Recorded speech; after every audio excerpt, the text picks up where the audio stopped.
Today we're trying something new, and I honestly can't believe that I've never tried this recipe before.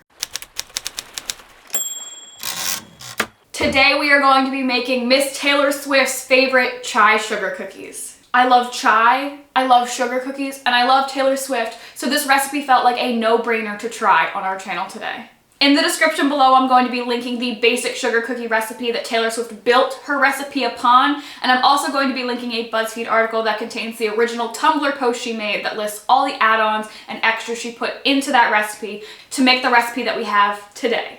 As always, to start, we're going to preheat our oven. Today we are doing 350 degrees Fahrenheit, and we are lining a couple baking trays with either silicone baking mats like I have or some parchment paper. As far as ingredients go, you're going to need 1 stick of butter, a neutral oil like vegetable or canola oil, granulated sugar, powdered sugar, baking soda, vanilla, a few tablespoons of milk for the icing, 1 egg, some seasonings of your choice like cinnamon, nutmeg, allspice, cloves, any of those warm spices, 1 chai tea bag, and the flour of your choosing. I am making these gluten-free, so I have a gluten-free all-purpose flour. I've already assembled everything I need, so let's get baking. We're gonna start with equal parts butter and oil, so half a cup or a stick of butter and half a cup of oil.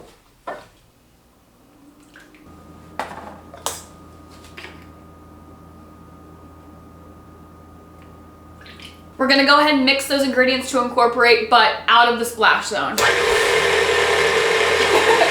We're doing all of our wet ingredients first, so next we're going to add 1 egg.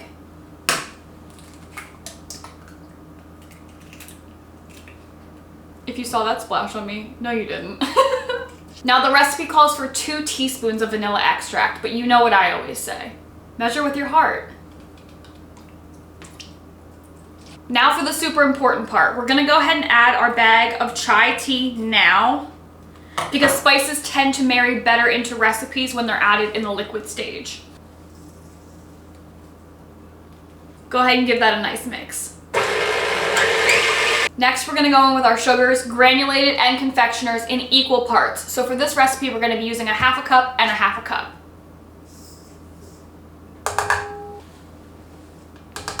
Once your sugars are in, we're gonna mix again.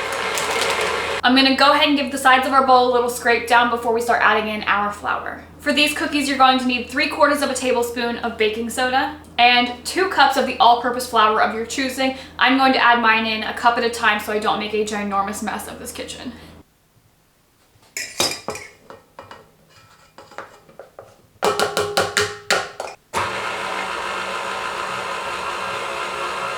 We're gonna do 1 more scrape down, 1 more quick mix, and then the dough will be ready to go.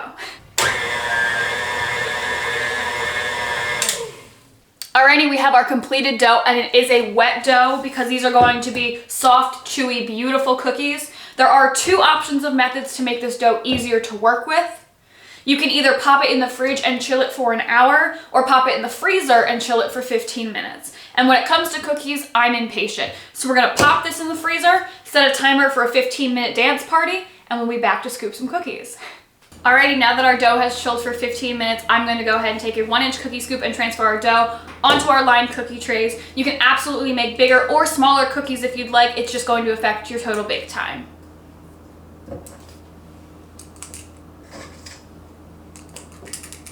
I have been warned that these cookies will spread out during the bake, so I put 8 instead of 12 on the tray just to give them plenty enough room to spread out however they need to.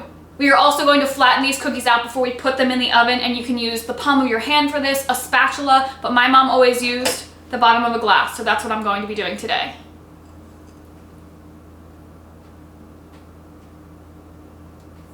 You just want to press down gently, you're not trying to turn these into pancakes.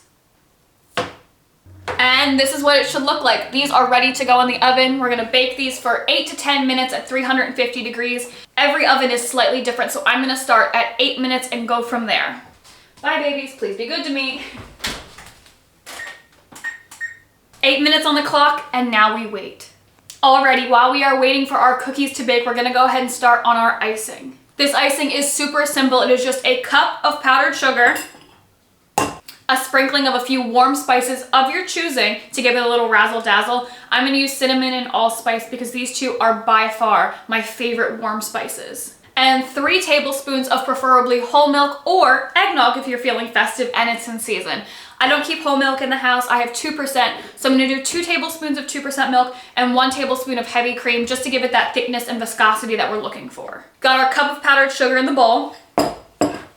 I'm not gonna measure these spices. I'm just gonna put a little sprinkling and a little touch.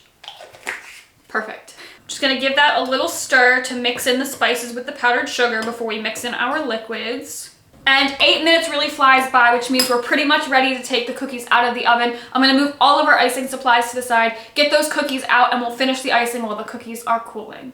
Alrighty, our first batch of cookies is out of the oven. They are just lightly golden brown on the outside, and now they need to be left on the tray to cool for at least 10 minutes. So we'll slide these right onto the side and finish up our icing. Alrighty, in went our 3 tablespoons of milk, and now we just mix. It's truly as simple as that.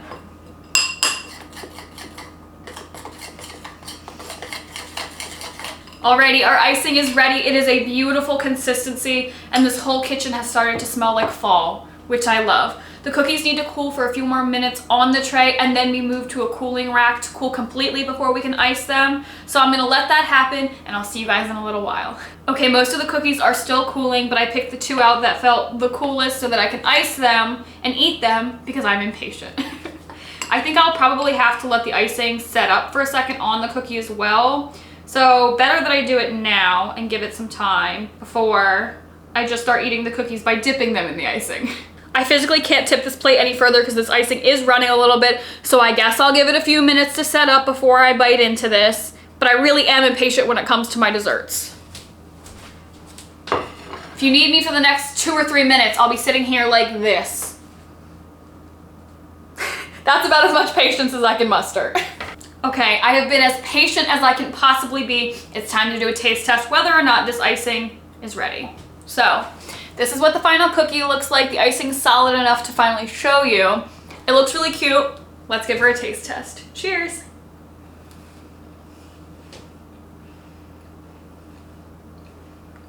That is super yummy. The cookie itself is not overly sweet, so the icing is the perfect pairing on it. These cookies are 10 out of 10.